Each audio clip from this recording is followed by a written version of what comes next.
स्वागत है आप सभी का हमारे आज के सेशन में। तो आज हम करेंट अफेयर्स के दो टॉपिक कवर करेंगे। सबसे पहला है सीजेआई को लेकर, क्योंकि हमारे नए सीजेआई की नियुक्ति होनी है। दूसरा है जो पे कमीशन, जो वेतन आयोग आया है। तो इन दोनों करेंट अफेयर्स को देखेंगे। पहले है कि हम इन्हें क्या न्यूज़ है वो देखते हैं। तो जो भारत के मुख्य न्यायाधीश अगले होंगे वो जस्टिस सूर्यकांत होंगे, और ऐसी सिफारिश किसने की गई है? जो अभी वर्तमान के सीजेआई हैं गवई ने। तो हम देखेंगे कैसे सिफारिश करते हैं और कैसे इनकी नियुक्ति होती है। दूसरा न्यूज़ है आठवां जो वेतन आयोग है इनकी नियुक्ति के बारे में।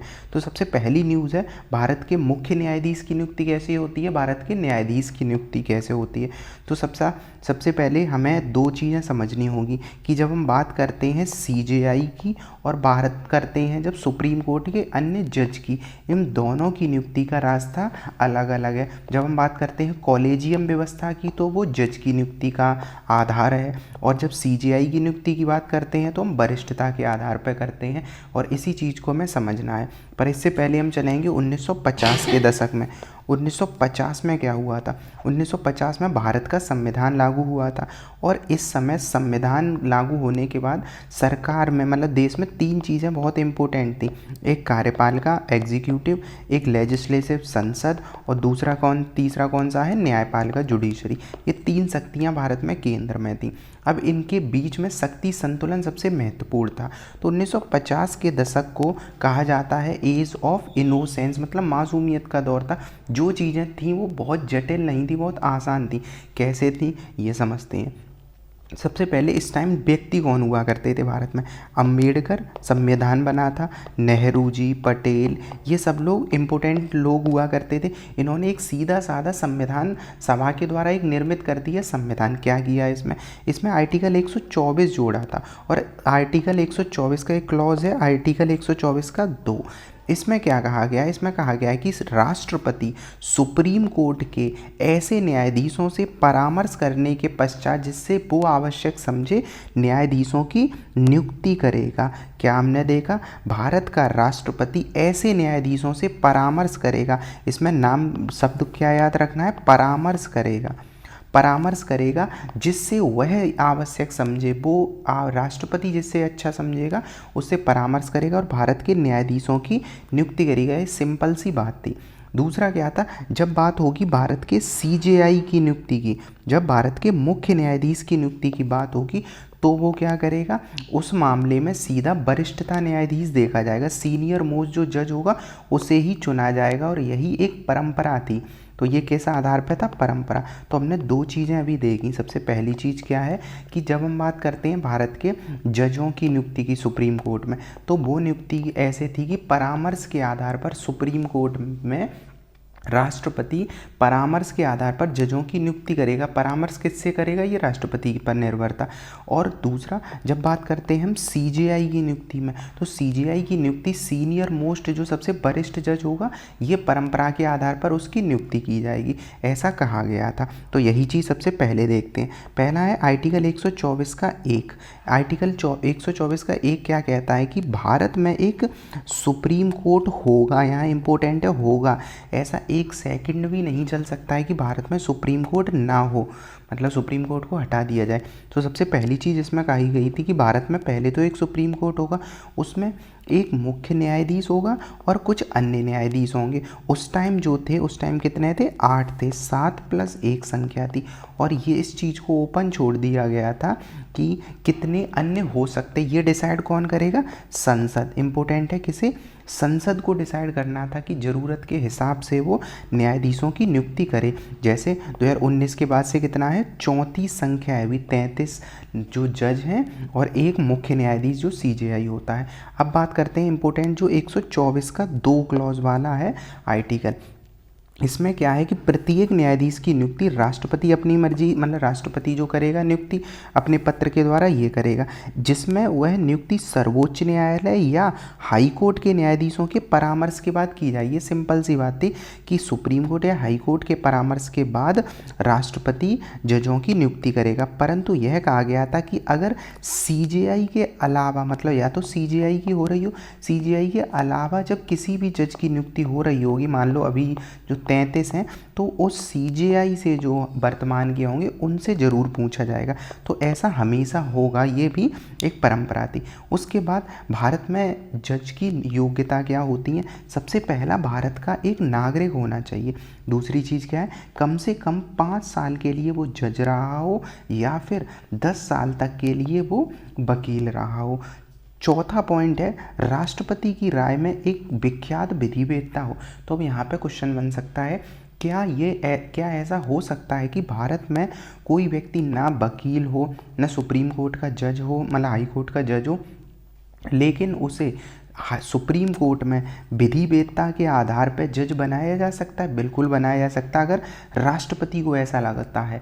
पर क्या बने हैं? नहीं, अभी तक कोई नहीं बना है, क्योंकि ऐसी चीज़ें जो होती हैं वो बहुत पेचीदा होती हैं। पर ऐसा कंपलसरी है नहीं है कि हमेशा हाई कोर्ट या सुप्रीम कोर्ट से ही जज होंगे, मतलब चाहे मुख्य न्यायाधीश की बात करें या अन्य की करें। तो ये राष्ट्रपति की राय में एक विख्यात विधिवेत्ता है, ये 33 उन जजों में नियुक्त हो सकता है सबसे पहली। पर अभी तक हुआ है? ऐसा नहीं हुआ।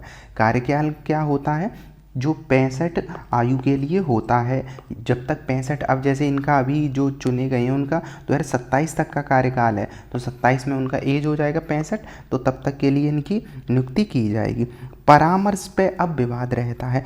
परामर्श शब्द की व्याख्या उस टाइम सुप्रीम कोर्ट ने, मतलब जब संविधान लागू हुआ था, तो परामर्श की व्याख्या जो है इस शब्द की, वो संसद में या फिर उस दौरान नहीं की गई थी संविधान में, और इसी को लेकर क्या था, ये चीज़ ओपन छोड़ दी गई थी। तो अगर पूछा जाए क्या परिभाषा दी गई थी, तो ऐसा कोई डेफिनेशन नहीं थी संविधान निर्माताओं के द्वारा कि जो उसे स्पष्ट किया गया, और इसी चीज़ को लेकर आगे कुछ विवाद रहेंगे। सबसे पहला है, अभी जो करंट हमने देखा था कि भारत के किसकी नियुक्ति हुई है? CJI की नियुक्ति हो रही है। तो ये सबसे सिंपल है, इसे याद रखना। CJI की नियुक्ति में कुछ नहीं देखा जाएगा, केवल और केवल एक चीज़ देखी जाएगी कि सबसे ज़्यादा वरिष्ठ कौन है, केवल इतना देखा जाएगा। तो अगर पूछा जाए CJI की नियुक्ति कैसे होती है, तो वरिष्ठता के आधार पर होती है और कोई निर्धारक चीज़ नहीं है। सिफारिश कैसे होगी, तो CJI अपनी सेवानिवृत्ति से, मतलब जो CJI अभी नियुक्त हो, मतलब जिसकी उम्र हो चुकी है या जो अब मतलब सुप्रीम कोर्ट से बाहर जाएगा, वो अगले सुप्रीम कोर्ट के जज के नाम को क्या करेगा, केंद्रीय जो कानून मंत्री को भेजेगा, और ये कानून मंत्री प्रधानमंत्री जी को भेजेंगे, और प्रधानमंत्री किसे नियुक्ति का मतलब सलाह देता है? राष्ट्रपति। क्यों ऐसा है? क्योंकि हमने यहाँ पे देखा कि कौन नियुक्त करेगा? राष्ट्रपति। अब जब भी कभी राष्ट्रपति का कोई शब्द आए तो संविधान में ये मान लिया जाता है 99% केस में कि राष्ट्रपति का मतलब है कि जो मंत्री परिषद, मतलब प्रधानमंत्री और मंत्री, उनके परामर्श पे ऐसा काम हो रहा होगा। तो वही बात आएगी कि जब कानून मंत्री प्रधानमंत्री को ये पत्र भेजेंगे और प्रधानमंत्री जी राष्ट्रपति को ये नियुक्ति की सलाह देंगे, और इसी चीज़ को मेमोरेंडम ऑफ प्रोसीजर कहा जाता है, और उनकी नियुक्ति कर दी जाएगी। तो CJI की नियुक्ति में हमने क्या देखा, सबसे आसान है, जो सबसे वरिष्ठ है उसे नियुक्त कर दिया जाएगा, कोई इसमें पेचीदा नहीं है। पर क्या ऐसा हमेशा हुआ है? तो नहीं हुआ है। इसमें 2-3 केस हैं, वो देखते हैं। 1964 में पहली बार एक ऐसा हुआ था कि न्यायमूर्ति गजेंद्र गढ़कर जो थे, उनको मतलब न्यायमूर्ति इमाम की वरिष्ठता को नज़रअंदाज किया गया था, और जो गजेंद्र गढ़कर जो थे CJI बना दिया गया था। अब यहाँ पे एक विवाद तो था, पर यहाँ कहा जाता है कि जो न्यायमूर्ति इमाम थे, मतलब जिन्हें CJI बनना चाहिए था एज के हिसाब से, वो चूँकि बहुत ज़्यादा अस्वस्थ थे, इस वजह से उन्हें हटा दिया, मतलब उन्हें नियुक्त नहीं किया जाता है। तो ये यहाँ वैसा विवाद नहीं होता है कि उन्हें नज़रअंदाज जानबूझ के किया गया था, क्योंकि उनका स्वास्थ्य खराब था, इस वजह से उन्हें CJI नहीं चुना जाता। पर एक केस तो रहेगा ही कि ऐसा हुआ था। दूसरा क्या है, जो यहाँ से विवाद स्टार्ट होगा 1973 से। न्यायमूर्ति थे AN रे, तो नाम याद रखना रे से। तो एक रे थे। अब हुआ क्या, 1973 की डेट जब हम याद करते हैं पॉलिटी में, तो हम एक चीज़ देखते हैं कि इसी साल आया था केशवानंद भारती केस। तो जब केशवानंद भारती केस आया था, तो उसमें जो 13 जज थे, उसमें निर्णय दिया गया था 7-6 से निर्णय दिया गया था। अब जो जो 3 जज थे जिन्होंने निर्णय दिया था सरकार के विरोध में, वो तीनों मोस्ट जज थे सीनियर। सरकार ने क्या किया, जजमेंट के अगले दिन जो चौथे मोस्ट मतलब एज में जज थे उन्हें नियुक्त कर दिया गया, मतलब शुरू के 3 जजों को नियुक्त नहीं किया। सरकार ऐसा दिखाना चाह रही थी कि जो सरकार के साथ नहीं चलेगा उसे सरकार नहीं चुनेगी। तो यहाँ इम्पोर्टेंट क्या हुआ कि 24 अप्रैल को, जब ये डेट भी याद रखनी है क्योंकि ये आती रहती है, 24 अप्रैल को 1973 को फैसला आया था, कौन सा, केशवानंद वाले का, जिसमें मूल ढांचे का सिद्धांत दिया गया था। यह 7-6 से निर्णय दिया गया था, बिल्कुल मामूली अंतर था। तो सरकार को ये बुरा लगा, मतलब जब इंदिरा गांधी सरकार थी तो उन्हें बुरा लगा कि जजों ने कैसे सरकार के विरुद्ध जाके काम किया था। तो इसी समय 3 जज हुआ करते थे। उन तीनों जजों को उनके नाम देख लेते हैं। 3 वरिष्ठ जज थे, एक सेलत हुआ करते थे, एक हेगड़े थे, ग्रोवर थे।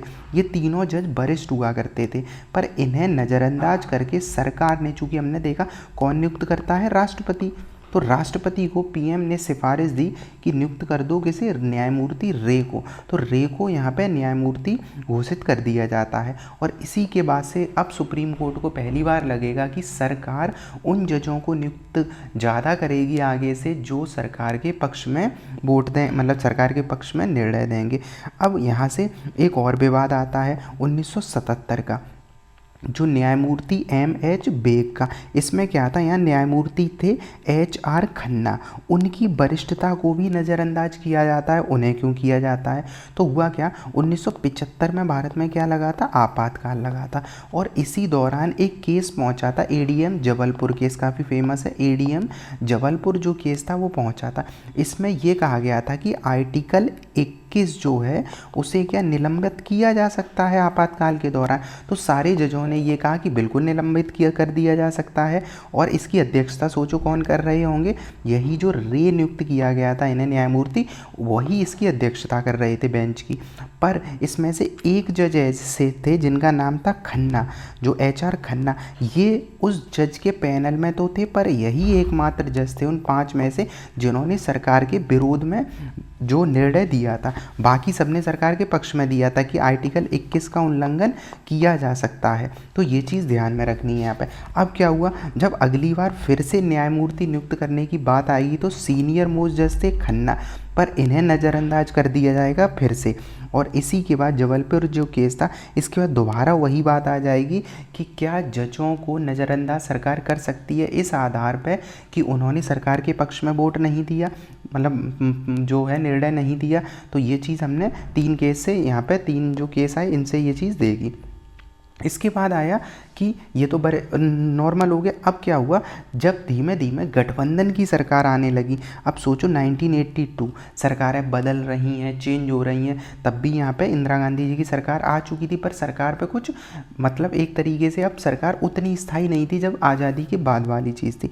तो पहला यहाँ पे 3 केस जाते हैं सुप्रीम कोर्ट में, और सुप्रीम कोर्ट उन्हें 3 जज केस कहा जाता है। ये फर्स्ट जज केस, सेकंड जज केस, थर्ड जज केस, और एक चौथा जो 2015 के आसपास रहेगा, 4th जज केस कहा जाएगा। अब इसमें हुआ गया था, तो इसमें इसी चीज़ पे फोकस किया गया था कि ये परामर्श जो शब्द है राष्ट्रपति को ये कहा गया है राष्ट्रपति परामर्श लेगा, और ये सब इसका मतलब क्या है, तो ये चीज़ हमें यहाँ पे समझनी है। अब पहला देखें, पहला प्रथम जो जज केस था या प्रथम न्यायाधीश मामला 1982 का, इसमें क्या था, तो ये केस जो असल में था वो था SP गुप्ता बनाम भारत संघ का लिए केस। अब सुप्रीम कोर्ट में इसमें फैसला दिया कि 124 आर्टिकल में जो परामर्श की बात कही गई है उसका अर्थ कतई सहमति नहीं है।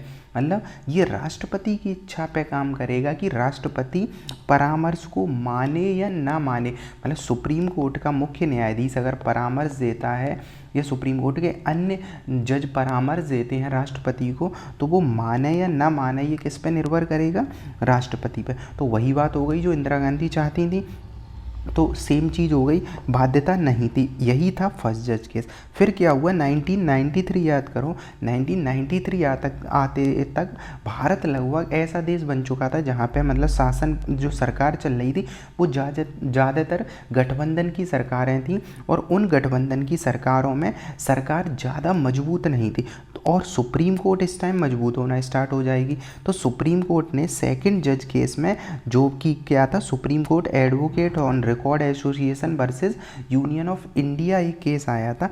इसमें सुप्रीम कोर्ट ने अपने 12 साल पहले के इस जजमेंट को इस पलट दिया था। इसमें कहा कि परामर्श शब्द की पुनर्व्याख्या करते हुए कहा कि इसमें जो इसका अर्थ है सहमति, मतलब राष्ट्रपति को जो सलाह दी जा रही है सुप्रीम कोर्ट के सीजेआई के माध्यम से या फिर सुप्रीम कोर्ट के जजों के माध्यम से, वो सहमति है, उस पर राष्ट्रपति नहीं सोच सकता है, राष्ट्रपति को वो चीज़ माननी पड़ेगी। न्यायपालिका ने तर्क दिया कि ये न्यायिक स्वतंत्रता ही तो है, मतलब न्यायपालिका स्वतंत्र रहेगी इससे, वरना सुप्रीम कोर्ट के जजों की नियुक्ति सरकार की इच्छा पे होने लगेगी। तो सीजेआई की सिफारिश, अब मेन मुद्दा था कि सीजेआई तो कुछ भी सिफारिश कर सकता है मान लो, पर एक व्यक्ति की कैसे मानी जाए। तो सीजेआई उस टाइम ये केस में कहा गया कि सीजेआई की सिफारिश जो दो वरिष्ठ न्यायाधीशों, जो अन्य दो न्यायाधीश होंगे वरिष्ठ, उनके साथ मिलाकर की जाएगी। मतलब टोटल कितने, 3 जज एक सिफारिश अगर देंगे तो वो चीज़ माननी पड़ेगी। और यहीं से जन्म हुआ कॉलेजियम व्यवस्था का। तो ये शब्द आ जाएगा, क्या कॉलेजियम व्यवस्था संविधान में थी उल्लिखित? नहीं, बिल्कुल ये सेकंड जज केस में आया कॉलेजियम, मतलब यहाँ पे ग्रुप ऑफ जो लोग होंगे, मतलब जो संसद, मतलब इसमें सुप्रीम कोर्ट में जज होंगे, वो बताएंगे कि किसकी नियुक्ति होनी है।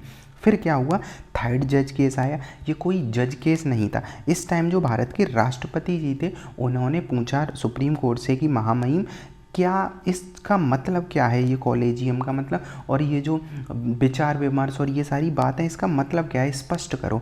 तो सुप्रीम कोर्ट ने कहा बिल्कुल स्पष्ट करेंगे। तो सुप्रीम कोर्ट ने इस निर्णय में तृतीय जज केस में केवल उस अपने पूर्व निर्णय को स्पष्टीकरण दिया था और उसका थोड़ा विस्तार कर दिया।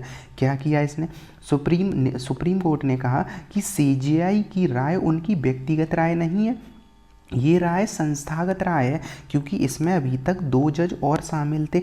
अब सुप्रीम कोर्ट ने कह दिया चलो इसे और विस्तार कर देते, अब हम मानते हैं कि एक सीजेआई हो जाएगा, 4 अन्य जज हो जाएंगे, तो कॉलेजियम में 5 जज हो जाएंगे। और इनमें से अगर 2 जज किसी जज के नाम पे सहमत नहीं है तो वो नाम राष्ट्रपति के लिए भेजा ही नहीं जाएगा। तो न्यायालय ने यह भी स्थापित किया कि कॉलेजियम में दो अगर जज भी अगर किसी नाम पर सहमत नहीं है तो वो नहीं भेजा जाएगा, बाकी अगर जो नाम जाएगा वो राष्ट्रपति को मानना पड़ेगा। हालांकि राष्ट्रपति उस नाम को एक बार के लिए पुनर्विचार के लिए भेज सकता है, पर लेकिन अगर दोबारा वही नाम जाता है राष्ट्रपति जी के पास तो उन्हें सिग्नेचर करने पड़ेंगे। तो ये हमने देखा कॉलेजियम पूरा व्यवस्था। तो तीनों जज केस में क्या है कि पहले में सहमति की आवश्यकता नहीं है, राष्ट्रपति की इच्छा पे है। नियुक्ति में कौन प्रमुख होगा, जो मेन प्रधानमंत्री है, तो कार्यपालिका रहेगी। इसके बाद द्वितीय केस में हमने देखा सहमति आवश्यक हो जाएगी, और तृतीय में कह दिया कि ये संस्थागत सहमति है, मतलब सुप्रीम कोर्ट का जज एक थोड़ी ना है, ये पूरी सुप्रीम कोर्ट की सहमति चाहिए। तो सुप्रीम कोर्ट की सहमति कैसे, सीजेआई प्लस 4 वरिष्ठतम जो जज होंगे वो देंगे। तो इन 2 केस में कॉलेजियम व्यवस्था को विस्तार से देखा गया है यहाँ पे। अब देखते हैं वर्तमान में वाले में। तो भारत में अभी क्या होता है, भारत में मुख्य न्यायाधीश और सुप्रीम कोर्ट के 4 वरिष्ठतम न्यायाधीश शामिल होते हैं। जब भी मेंस में प्री में पूछा जाएगा कॉलेजियम व्यवस्था के बारे में बताना है तो 5 होते हैं। यह कॉलेजियम व्यवस्था सुप्रीम कोर्ट में नियुक्ति और हाई कोर्ट के न्यायाधीशों की नियुक्ति के नाम की सिफारिश करती है राष्ट्रपति को। तो सुप्रीम कोर्ट या हाई कोर्ट यहाँ पे इंपॉर्टेंट है, ये सीजेआई की नियुक्ति के लिए नहीं है, ये केवल और केवल जो अन्य जज होंगे, जैसे 33 जज हैं सुप्रीम कोर्ट में, उनकी नियुक्ति है। क्योंकि सीजेआई की नियुक्ति कैसे होती है हमने देखा भी, केवल और केवल जो सबसे ज़्यादा वरिष्ठ होगा वही। तो ये देखा हमने। उसके बाद उच्च न्यायालय में कॉलेजियम कैसे होगा, जैसे यहाँ देखा था 4 होंगे, यहाँ देखेंगे हम तो 2 वरिष्ठ न्यायाधीश होंगे, मतलब हाई कोर्ट का मुख्य न्यायाधीश और 2 अन्य वरिष्ठतम न्यायाधीश, वो जो सिफारिश भेजेंगे उसी आधार पर क्या होगा, नियुक्ति होगा। तो यहाँ 2 और इधर 4 रहेगा। वर्तमान में भी वही है कि न्यायाधीशों की सेवानिवृत्ति के साथ बदलती ये चीज़ें रहती हैं, और सीजेआई कॉलेजियम व्यवस्था है वो सीजेआई और इन सब के साथ क्या रहता है, कॉलेजियम व्यवस्था में सीजेआई की महत्वपूर्ण भूमिका रहती है। अब ये सबसे पहले सरकार को सिफारिश देते हैं, कॉलेजियम उम्मीदवारों पर विचार करता है सुप्रीम कोर्ट, फिर ये सरकार को भेजते हैं। सरकार में किसे? कानून मंत्रालय को भेजा जाता है। सरकार इनकी समीक्षा करती है, आपत्ति उठा सकती है, क्योंकि सरकार इनकी पूरी जांच कराती है, बैकग्राउंड कैसा है, कोई ऐसा तो नहीं है जो देश के प्रति सही ना हो व्यक्ति, तो इन सब की जांच भी होती है। फिर पुनर्विचार के लिए भेजा जा सकता है। तो और अगर दोबारा आता है तो सरकार क्या हो जाएगी? बाध्य हो जाएगी और राष्ट्रपति जी को उन जो सीजेआई हैं या जज हैं उनकी नियुक्ति करनी ही पड़ेगी। कॉलेजियम व्यवस्था की पर कुछ आलोचना भी होती है, इसे अंकल सिस्टम भी कहा जाता है। मतलब कई सारे विवाद होते हैं, जैसे कहा जाता है कि कुछ भारत के परिवार हैं वही कॉलेजियम व्यवस्था के तहत बार बार सुप्रीम कोर्ट में जाते हैं। कैसे? जैसे सुप्रीम कोर्ट में मान लो 10-15 जज हैं। अब इसमें क्या होता है? अंकल सिस्टम का मतलब क्या है कि इनके लोगों को ये नियुक्त कर देंगे और इनके लोगों को ये सपोर्ट करेंगे। मतलब एक दूसरे के बच्चे और परिवार के लोगों को जज क्या करते हैं? मदद करते हैं जज बनने के लिए। तो ये इसकी काफ़ी आलोचनाएं होती हैं। सबसे बड़ी आलोचना है वो है अपारदर्शी।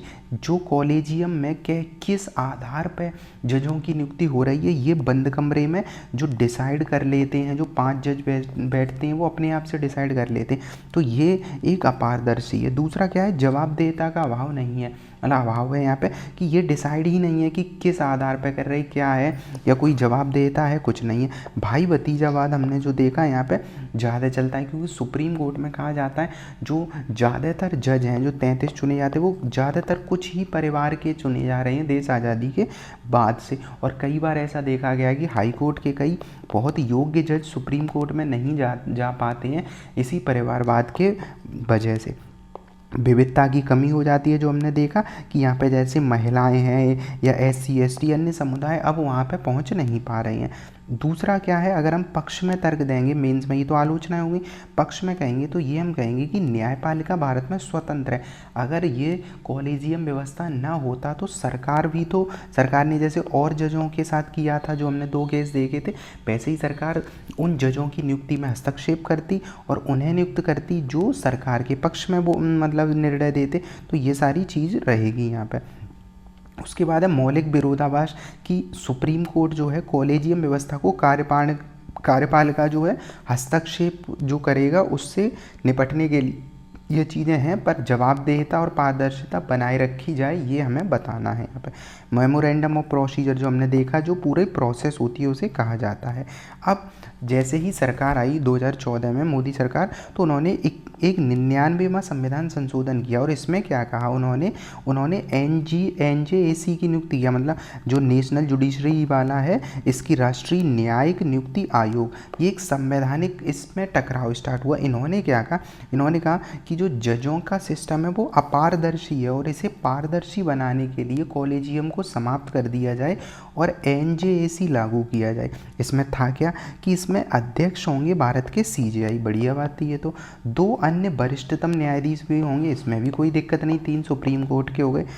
प्लस अब विवाद आया यहाँ पे, एक कानून मंत्री होंगे, सरकार का एक व्यक्ति हो गया, 2 प्रख्यात व्यक्ति होंगे, मतलब PM होंगे, विपक्ष के नेता, ये CJI वगैरह द्वारा चुने।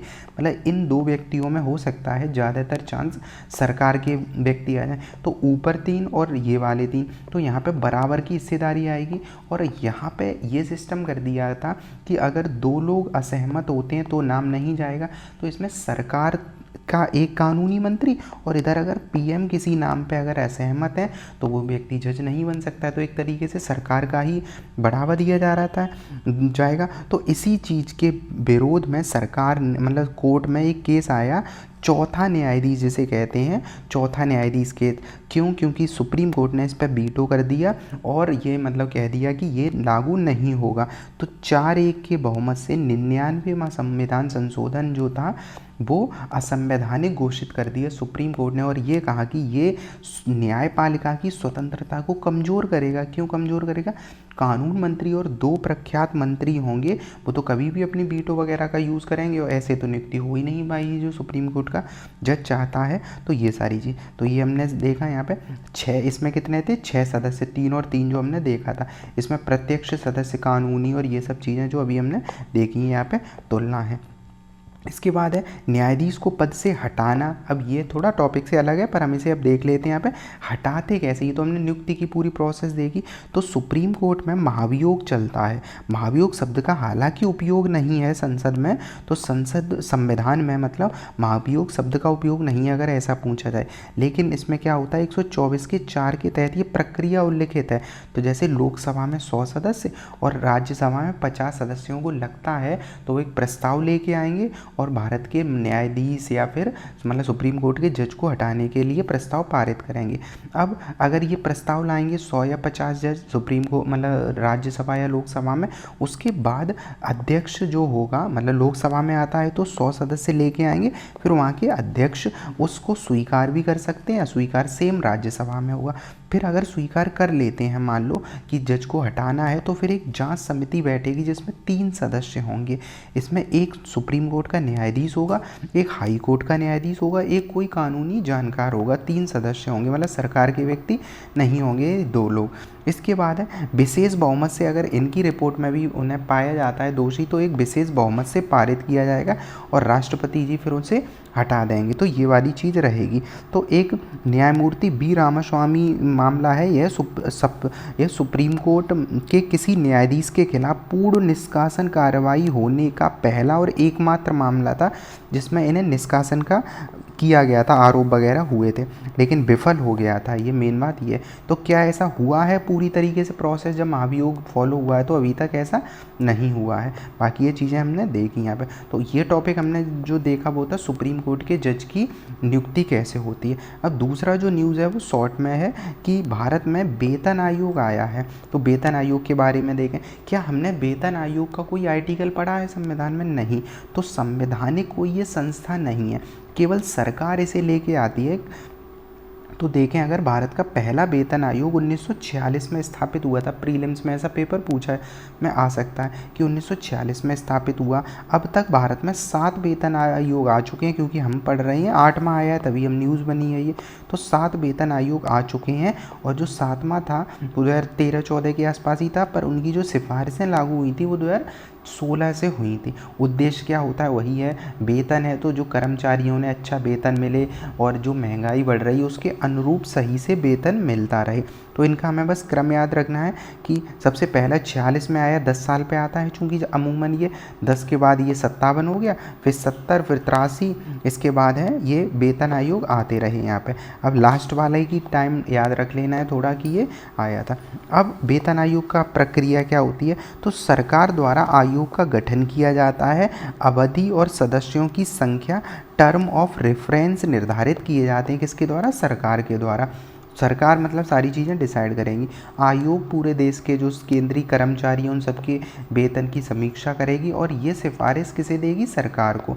हालांकि सरकार ये सिफारिश मान भी सकती है, नहीं भी मान सकती है। सरकार अगर इसे स्वीकार कर लेती है, स्वीकार या संशोधित कर देती है, फिर उसके बाद इसे लागू कर दिया जाता है लास्ट में, अगर वो चीज़ सहमत जिस मुद्दे पे होंगे उसके बाद लागू है। वेतन में क्या चीज़ें प्रभावित करती हैं कि जैसे सामाजिक भावना विकसित होनी चाहिए, वेतन में पारदर्शिता हो, भ्रष्टाचार ना हो, वित्तीय आर्थिक सारी चीज़ें अच्छी होनी चाहिए। तो ये सब चीज़ें को सिफारिशें दे दी जाती है अलग अलग मुद्दे पर, जैसे राजनीतिक प्रशासनिक प्रभाव। तो वेतन आयोग का गठन अक्सर चुनाव पूर्व माहौल और इन सब के दबाव में आता है कि जैसे होता है ना कि वेतन बढ़ाने की बातें कब आती हैं, ये थोड़ा नेगेटिव पॉइंट में कि जब चुनाव वगैरह आते हैं उसी टाइम ये आते हैं। इसके बाद देखें जो चुनौतियां हैं, प्रमुख चुनौतियां, समय पर कार्यान्वयन ना, वैसे हमने देखा था 10 साल पे होना चाहिए पर 10 के ज़्यादा भी हो रहे हैं। तो ये सारी चीज़ें हैं कि समय पर ना होना। वित्तीय बोझ, अब वित्तीय बोझ बढ़ता है इससे ना कि हर बार जब वेतन आयोग आता है तो इससे सरकार का वित्त बढ़ रहा है, असीमितताएँ होती हैं, भत्ते में परिवर्तन होते हैं, ये सारी चीज़ें समस्याएँ रहती हैं।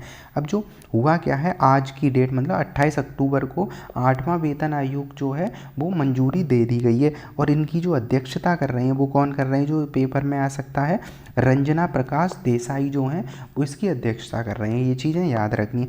इसमें अनुमान है अभी कि 30 से 34% वेतन में वृद्धि होगी। बाकी ये न्यूनतम सैलरी जैसे अभी 18,000 है वो 34,560 कर दी जाएगी, मतलब कम से कम सरकारी कोई भी कर्मचारी होगा इतना मिलेगा।